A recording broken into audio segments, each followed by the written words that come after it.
среда 17 часот и 15 минути. Почитувани гледачи, вие сте на фреквенцијата на телевизија Сонце со уште едно ново издание од емисијата од своја страна.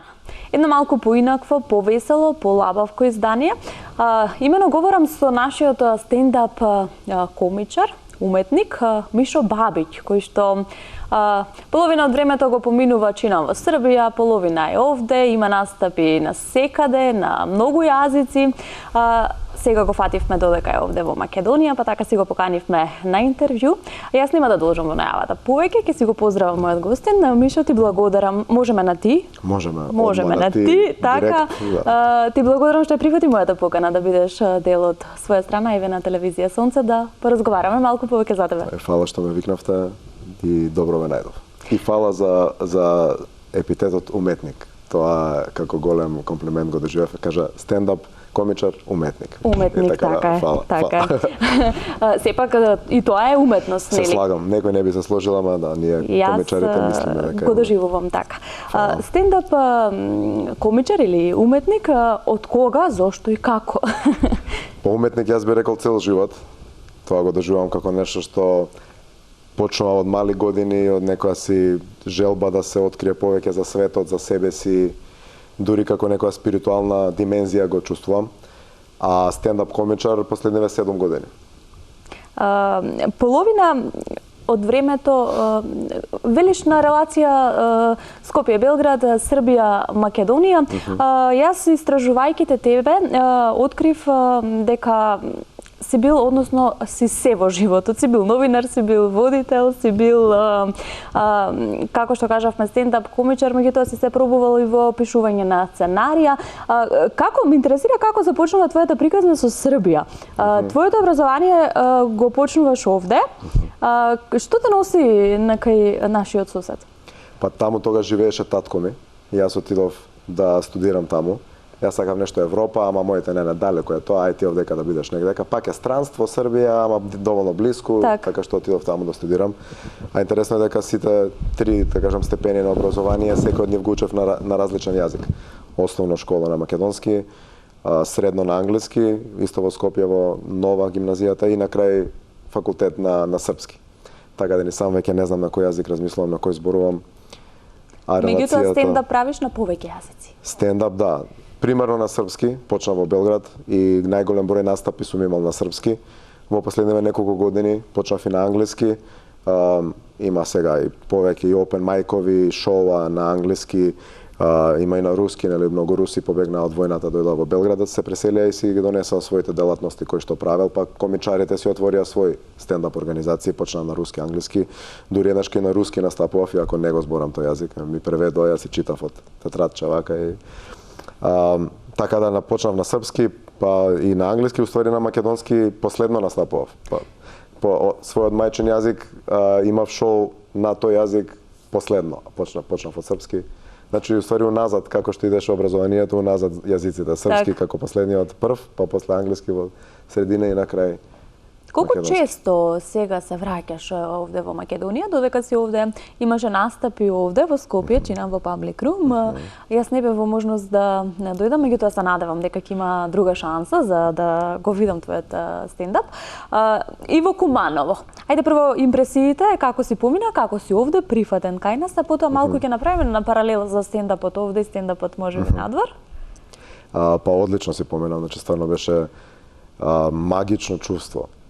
Тоа со години сум и го сакал и планирал и сум се плашал од тоа да имам сам шоу и во Скопје шоу, на крај двете тие работи се поврзаа во една. Првото соло шоу го има во Скопје во Public Room и дојдоа многу драги луѓе да ме гледаат и беше полно, така што сето тоа беше како еден степеник онака кој што се градеше нагоре до таа тачка и помина прекрасно и луѓето беа задоволни. Многу од моите блиски што ме гледали порано кажуваа дека ова ми бил еден од најдобрите настапи.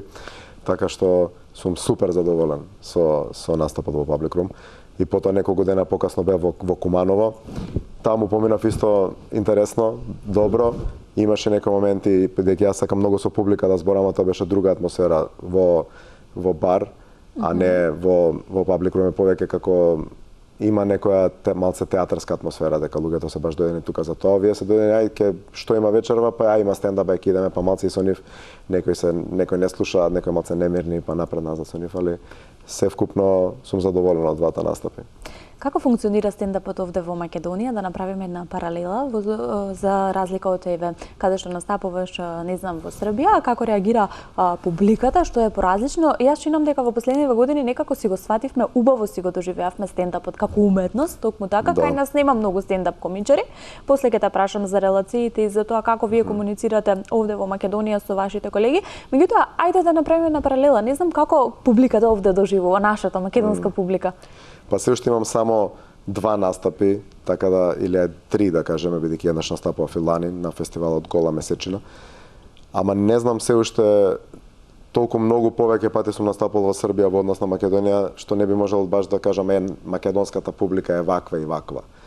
Некои мали разлики што би можел да ги забележам сега се дека во Македонија сме малце по-срамежливи, по-затворени, помалку сакаме интеракција, дури во паблик рум имав моменти каде прашував некои луѓе од публика нешто и не сака да како од срам, ама после продолжија и беше интересно и за нив, ама генерално се така малце по резервирани. Да, апропо тој мовет ми е и прашањето дали има интеракција, дали е интерактивен стендапот со публиката, колку се опуштени да се впуштат и да се вмешаат во муабетот, во шегите.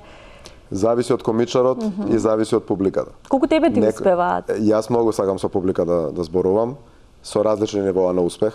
Зависи колку сум присутен во тој момент, како сум расположен, нели тие работи не би требало да влијаат ако си уметник кој што ја работи таа работа. Ти треба во било кој момент со било каква публика, со било какво расположение да можеш да ги насмееш и да го извадиш тоа од себе, ама сите тие работи влијаат на некој начин. Така што јас сакам тоа да го правам. Има публики што повеќе или помалку учествуваат, а има комичари што не сакаат тоа да го прават, сакаат да си се држат до својот материјал, ако некој нешто каже, ќе го изигнорираат или ќе пробаат да го изигнорираат. Така што мислам стендапот е жива форма и многу зависи од таа размена на енергија и јас сакам да им дозволам на луѓето од публиката да се вклучат и дури премногу тоа го правам, бидејќи понекогаш ќе се засилат малце, така ќе кажат еднаш нешто смешно и ќе осетат и чекај луѓето се смеат сега и ќе сакаат пак ама да дофрлаат, ама веќе втората, седмата веќе не е смешна. Првата била добра, втората е малце и седмата веќе као е друже. Има ли случаи кога стендап комичарот не е смешен и кога се чувствува тоа во публиката, па да си почувствувал дека сега шегите не ми проаѓаат? Ако на некој стендап комичар тоа не му се случило, јас би рекол дека не е стендап комичар. Низ тоа мора да поминеш. Или си се тешам така. Јас на почеток имав некој добар настав вака така, ама имав некој каде излагам на бина цел со трема, ќе кажам една смешка, публиката нема да се поврзе со незе и ја викам тоа, јас сум катастрофа. Ја не треба се бавам со ова, енергијата ми паѓа, гледам во бина, во своите ножни прсти. Меѓутоа треба да продолжиш. Нормално, да, треба да, а понекогаш е окей да кажеш окей, да се симнеш од бина кога гледаш дека веќе на сите им правиш и на себе си првенствено да биде непријатно. Така. Ама така се вежба стендапот, тоа е, треба да се добијат и тие и негативни одговори и потоа што направив погрешно, како да го сменам ова следниот пат да не биде така. Преку Златан Зап во Македонија дојдоа и стендап комичари од страна, од странство, меѓутоа чинам дека добро соработуваат и со овдешните, нашите, не се многу, се бројат на прсти, меѓутоа ги имаме. Каква е твојата соработка токму со стендап комичарите и кај нас и од страна? Колку се дружите, колку споделувате за конкретно за настапи, за заеднички настапи? Чинам дека некој од нив веќе заеднички настапи овде со нашите. Каква е твојата соработка, интеракција со колегите? За сега не сум имал некои соработки со македонски комичари, ама доста од нив дојдоа да го гледаат настапот во паблик руми, затоа ми е многу драго и фала им. Во Србија нормално со луѓето со кои што настапуваш и пред и после настап има некоја друга аура. Има, сакам да кажам, друштвена атмосфера, си помагаме ако некој има идеја, може да ја каже пред нас, па да му кажеме дали е добра или не, да му помогнеме заедно, понекогаш се случува да пишуваме ако сме дошле порано на настапот, некој кажува имам нов материјал, сакате ли да чуете, почнува да збори, другите му дофрлаат добацки тегови, се викаат како на англиски тег, да направат смешката подобра, поинтересна или ајде овој агол види, така што меѓу нас треба да постои таква соработка на ниво на дружење. А сега нели има кога ќе се поврзат така луѓе па сакаат заедно да прават дуо шоу, па да патуваат, се случува и тоа.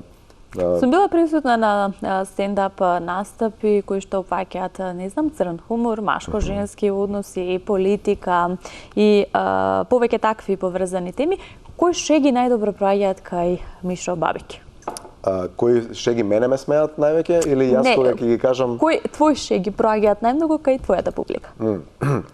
Па јас се уште не би рекол дека имам своја публика. Иако е тоа нели целта на секој комичар да се направи своја некоја публика која ќе дојде и веќе едва и чека да те види и веќе резонира со твојот хумор унапред и знаеш дека со нив сигурно ќе бидеш добар. Јас се уште нели сум на патот на доаѓање до својата публика. Ама мојот хумор е највеќе составен од игри на зборови како една дисциплина, друга некои абстрактни, апсурдни, халуциногени фори, а третото е, и можеби највеќе имам за третаво, од мојот живот случки, мои размислувања и најчесто се тие во врска со машко-женски односи, со како е да се биде србин во Македонија, македонец во Србија и такви некои теми. Така. Од моето детство со родителите, бабите. Се случува ли во текот на стендапот да ти истекне некоја досетка, некоја шега, па моментно да се случи тоа? Да. Без да е тоа спремано и подготвено? Да, се случува и понекогаш тие реплики што ќе ни текнат и подобро ќе поминат или ќе ги запамтиме, па после ќе ги додадеме на тема на фората и стануваат дел од сет листата, нели? Следниот пат ќе го кажеме и тоа што прв пат се случило како импровизација на некој настап, станува дел од фората. Има комичари кои така и пишуваат тоа, нели? Се вика writing on stage, пишување на бина, кои доаѓаат со некоја теза и отвараат ум на таа тема и гледаат, нели, веќе се искусни, па знаат отприлика како да насмеат публиката и доаѓаат до напишана фора, почнувајќи само со теза на бината. Да, ова прашање посебно го поставив затоа што ние можеби од другата страна лаиците кои што не се занимаваме со стендапот како уметност се прашуваме дали тоа се подготвува, па колку време е потребно да се подготват сите тие шеги кои што се не интересира дали тоа текнува во моментот. Како се поврзани програмерството и стендапот? Па не се поврзани. Како ти ги поврза? Јас си ги поврзав. Ама би сакал да кажам на претходното прашање колку време треба да се спреми и дали е на лице место. Да, убаво е да се каже. Да одговорам, стендапот како форма треба да изгледа како на лице место да ти текнало и чекај сега што ќе ти кажам на тебе, да се чувствува таа некоја спонтаност, ама од друга страна е често напишан од почеток до крај тачно, има многу фори кои точно зависат од редоследот на зборови. Ако го кажеш овој збор последен, ќе биде дупло посмешно него ако го кажеш прв. И сите тие работи, значи, треба да дојде до некоја комбинација на супер спремен текст и енергија како еве сега јас ова на лице место ми текнува, за да има најдобар ефект кај публиката. А програмерството и стендапот не се поврзани. Кој е хоби, кој е професија? Или двете се професии? Ниедно не е, односно сакам да кажам, програмирањето не е ниедно. Јас го студирав и после барав работа, се залажував себе се дека барам работа како програмера, инаку сакав да се бавам со пишување и со стендап, глума, разни такви работи. Ама не работев ни пола саат во својата струка, го завршив тој факултет, ама не се бавев со тоа. А сега главната работа ми е наративен дизајн, што е пак пишување, поврзано е негде со IT, бидејќи крајниот резултат е софтвер, нели, игра, видеоигра. Ама немам, го напуштив програмирањето како професија во корист на другиве поуметнички работи. Да, оно кое што го проучитав или слушнав, велиш дека пишуваш од кога знаеш за себе, од многу мал, конкретно си дел и од некои сценарија кои што ги подготвуваш, па ајде може да откриеме за што точно станува збор, дали моментно можеби работиш на некои нови сценарија за... Да, пишувам баш од кога се сеќам дека имам свест, сум пишувал, имам дома едно 7-8 тетрадки дневници и дневници за благодарност од Сабајле и дневник на за соништа, Dream Journal. кратки приказни, долги приказни сценарио. Соработував со Георги Унковски на една серија, напишавме една сезона од серија која се вика Пепи и Муто, базирана на негов краток филм. Се уште не е снимена, ама се надеваме дека во некој момент ќе ја гледаме на малите екрани. Моментално не пишувам, немам никаков проект како порачано некој, само за своја душа, некои кратки приказни, па на некои конкурси ги пријавувам и така натака. Ама моментално, да, баш ми фали, уствари би требало да почнам да пишувам нешто и тој дел да го разработам, бидејќи главниот од тие четирите што ми беа главни како желби, стендап, пишување, глума, режија, пишување ми е првата љубов и првиот допир со... Убаво кажав јас, уметник, уметност. Така е, фала. Така. Кого ти е најтешко да го насмееш? Не знам, тука ова алудирам на најблиските, можеби, кои што ти доаѓаат во публика. Да, па зависи од ситуацијата. Моите родители е тешко да ги насмеам, бидејќи секоја фора ја доживуваат лично. Да, зависи од темата. Ако е некоја тема каде што има било какво неслагање или потенцијален конфликт во фамилијата, нема да се насмеат, него ќе се наљутат. Ама знам и нив да ги насмеам кога се и они расположени. Така што... А што тебе најмногу знае да те насме, да те расположи, ете, кога имаме, можеби, неубав ден, кога... По една страна, со друштвото, кога ќе фатиме некоја тема и ќе ја донесеме до абсурд, почнува од нешто нормално и секој ќе додаде една своја реченица и ги носиме темите во комплетно лудило, тоа ми е многу смешно. Сам со себе знам често да се насмеам на некој кога си работам нешто по дома, мијам садови или што и да се облакам и ќе направам некоја глупост или ќе ми падне нешто тачно, ќе се издешава на интересен начин и тоа ќе си го посматрам, си се смеам. Нели сакам и да гледам стендап и некои смешни серии, филмови, тоа исто често знае да ме насмее. Ама вака за наглас да се насмеам, највеќе се тие моментите со друштвото или сам со себе кога ќе си кажам нешто што не го очекувам во глава или... И секој одреден период од твојот живот си бил и новинар, чином. Си се пробал и во таа водител на Твитер награди, ако не се лажам. Да. Ајде за тие искуства. Твитерџија? Твитерџија, да. Па твитањето беше можеби првиот... По диплома. Да, тоа влијателен твитерџија.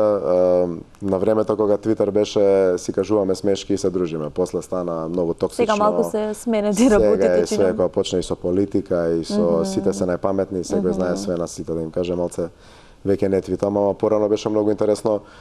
Онака буквално секој си имаше некој свој лик и од тој лик кажуваше разни смешки и работи, мојот беше Лепотан Смотан, ми се викаше алтер егото на Твитер. И така си се дружевме, нели, ќе читаш што другите пишуваат, па ќе им ставиш коментар на тебе. Интересно беше и правевме твитапови како митап, се собиравме, се дружевме и најголемиот твитап годишно беше Твитер награди, таму се си делиме едни на други некој најдобар твит, најинтересен нов твитерџија, не знам, најкорисен за околината и такви работи. Имаше повеќе категории, си делевме награди, после тоа журка и тоа не беше. Се уште активен на Твитер?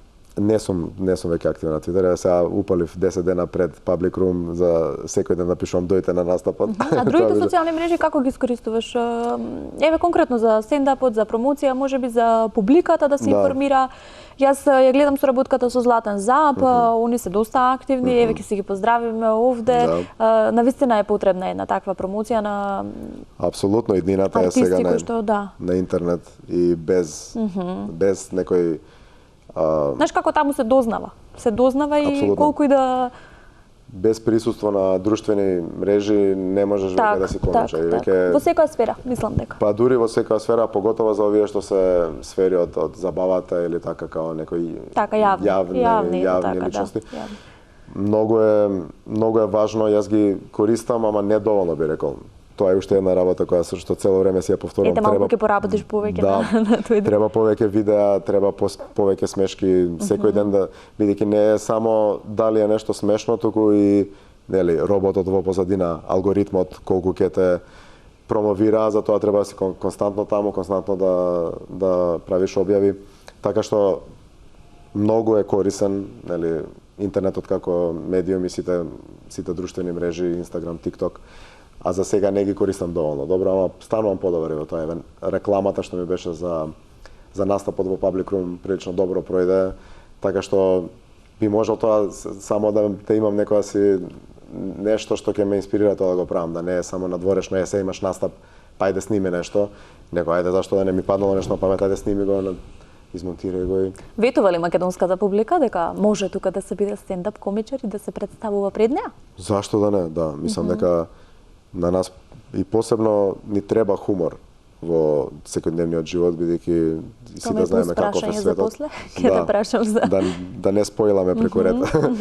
Ама мислам дека да, има поголема потреба и побарувачка за стендап и за хумор генерално него што има понуда, јас би рекол. Така.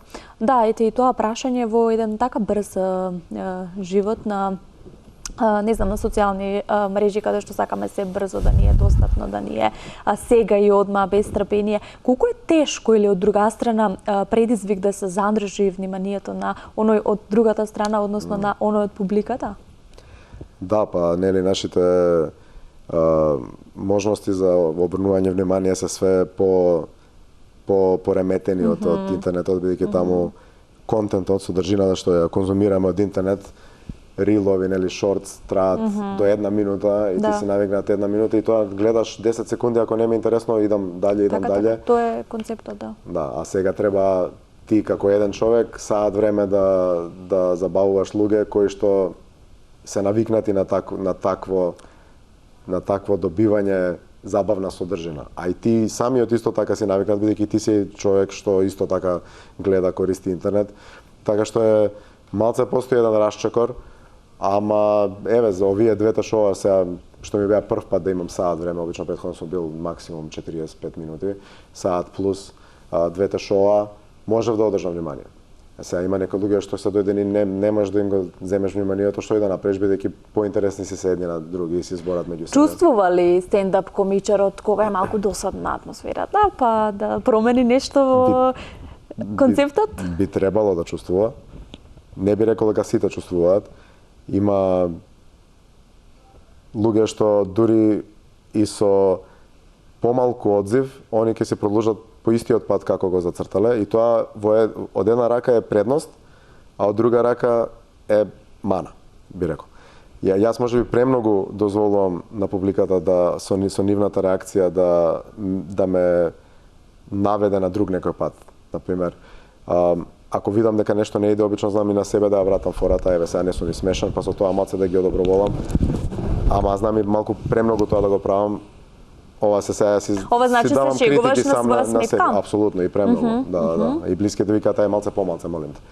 Малку помалку на своја сметка. Малце помалце на своја сметка, ќе ти поверува публиката. Ние знаеме дека не си лош, не си катастрофа, ама тоа некој те гледа прв пат во животот и ти 3 пати ако кажеш окей, јас сум лош, ќе речат па добро си. Ќе ти поверувам. Настапуваш пред различна публика, настапуваш овде, настапуваш во странство, настапуваш на повеќе јазици, меѓутоа НЗС е она што на секој од нам ни треба шега, ни треба смеа, ни треба да се насмееме, дали тоа е заедничкото нешто кое што е всушност и твоја цел да го доловиш пред публиката пред која што си настапуваш. Колку ни е потребно денес да се насмееме во едно брзо време во кое што сите некаде брзаме, итаме? Апсолутно не е потребно да се насмееме. Би рекол дека стендапот е малку подлабока форма од ајде само да се насмееме и тоа ние го викаме комичарите као лесна смеа, easy life, као ако си спремен да одиш до било која тачка само да се насмее публиката, окей, крајната цел е сите да се смеат. Тоа е точно. Ама не би требало таа цел малку подлабоко да се... Да, малку подлабоко, ако сега тоа нели ние меѓу себе се зезаме, модерни филозофи кои стендап комичари, ама вистина е мојата главна инспирација е да бидам инспирација на другите како во моите формативни години што биле некои стендап комичари за мене, као Джордж Карлин, Луис C.K., значи Робин Вилијамс, како инспирација за мене. Јас во некој сега не би се дрзнал да кажам дека моментално сум, а за 20 години некој да ме види и да каже ова е нешто што треба да се случува и да размисли на темата за која што зборуваме а сето тоа да го прати смеа како Токму така, немишто наведовме повеќе епитети пред твоето име, хоби, професии, образование, школување. Каде се чувствуваш најсвој? И што е оно кое што ќе го трасира твојот пат сега на малку подолги патеки? Во која професија се чувствувам најсвој? Добро прашање. Не знам што би рекол. Во стендапот се чувствувам свој до одредена точка и во опишувањето се чувствувам свој до одредена точка.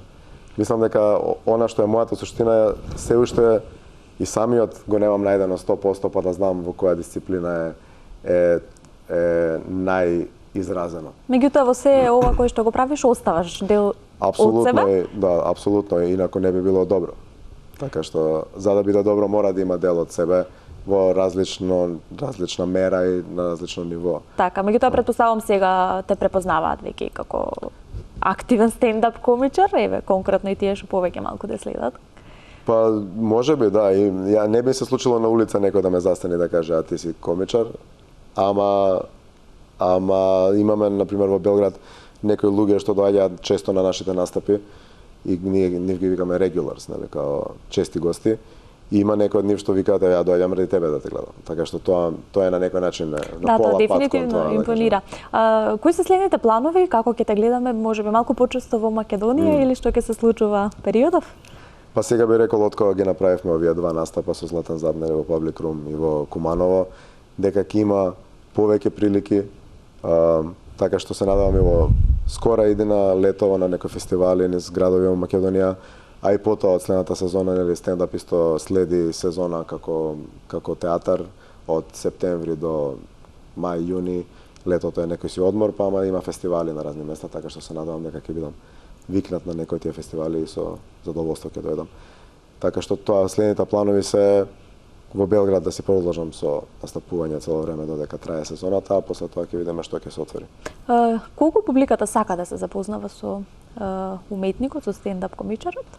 И сака да се дружите и пред настап и после настап? Да. Па овие помаливе настапи што ги правиме во Белград како open mic-ови, имаме некои мали кафичи, барови каде што има до 10-15 луѓе публика и се случува таму после настапот или да отидеме на пијачка или да отидеме на караоке, тоа е исто популарно во Белград, или дури на тоа место каде што сме настапувале, па тука да направиме караоке, луѓето од публика доаѓаат, пеат и така се дружиме заедно. Така што поготово таа не овоа као обично шоу саат време трае, нема интеракција со публика, него ово е open mic, MC-то разговара со публиката, они се вклучени и има некоја атмосфера како да сме сите тука заедно друштво, па сега да видиме што ќе направиме и тука се случуваат такви дружби. Кажавме што може друго да те насме, меѓутоа што може да ти ги наполни батериите, колку на стендап комичарот му треба време за полнење на батериите, време за сам себе, време во природа, можеби, како Мишо Бабик ги полни своите батерии? Јас сум прилично екстровертна особа, така што мене моите батерии ги полни добро поминато време со друштво. Се разбира, ако е во природа, уште подобро, нели, природата и сама по себе, да сум само во природа, ќе се чувствувам прекрасно. Така што тоа се некои работи, ствари со дружење, со природа и со бивање креативен. Иако звучи контраинтуитивно дека со работа си ги полниш батериите, ама понекогаш и тоа помага. Додека се овде во Македонија, сакам да се го искористиш овој вредносен ваучер кој што јас и моите пријатели од Smart Service го доделуваме на секој ден мој гостин во емисија. Се работи за еден салон за поправка и продажба на мобилни телефони и се поврзано со мобилни телефони. Имаш 500 денари да си ги искористиш и нешто да се земеш за твојот мобилен телефон. Се наоѓаат во трговскиот центар во Лисиче, овде во главниот град, па еве додека си во Македонија ќе си земеш нешто за 500 денари овде и ќе си ги поздравиме моите пријатели од Smart Service. Мишо, многу сум радосна што ете така си го договоривме и си го изреализиравме овој интервју. Прекрасно се чувствувам овде во студиото, во овој топол муабет. Ке си ги поздравиме и Златан Зап, кој што ете малку ни помогна да се издоговориме и да си го реализираме овој муабет. Ке те поздравам овде се до нашето следно видување, а јас ке посакам тоа да биде на твој настап. Фала и се надам ке дојдеш на мојот настап и следниот пат да го имаш гледано. Ке ми биде драго и ке ми биде чест. Исто, фала многу за повикот. Почитувани гледачи, ќе ви се заблагодарам и вам за вниманието. Разговарам со Мишо Бабик, наш стендап комичар и уметник секако. Јас се надевам дека со ова интервју успеавме да ви го задржиме вашето внимание. Овде сакам да ве поздравам и да посакам да се видиме токму за 7 дена од сега на фреквенцијата на телевизија Сонце во истиот термин. Бидете поздравени!